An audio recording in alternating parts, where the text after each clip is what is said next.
तो अभी तक जो हमने क्लास में डिस्कस किया है वो सेक्शन 375 रेप की जो डेफिनेशन है वो हमने डिस्कस किया है। ठीक है। तो इसमें जो एक सबसे इम्पोर्टेंट चीज है, आपके लिए तो being a law student important है ही, उसके साथ साथ जनरल पब्लिक के लिए भी इम्पोर्टेंट है। वो है सेक्शन 375 का जो क्लॉज 6 है।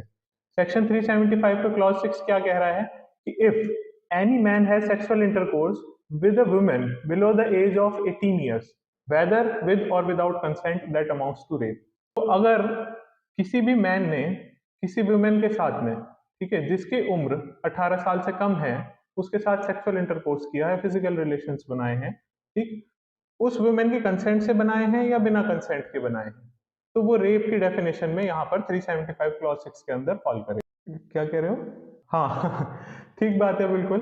ठीक है कि वैलेंटाइन वीक चल रहा है, और वैलेंटाइन वीक में सबसे मेन चीज क्या है, because there is lots of emotions. ठीक है, और फरवरी को तो नॉर्मली कहा भी जाता है कि भाई ये मौसम का इस तरह का मिजाज रहता है, ठीक है, कि भाई आपके इमोशंस वैसे ही पीक पे रहते हैं।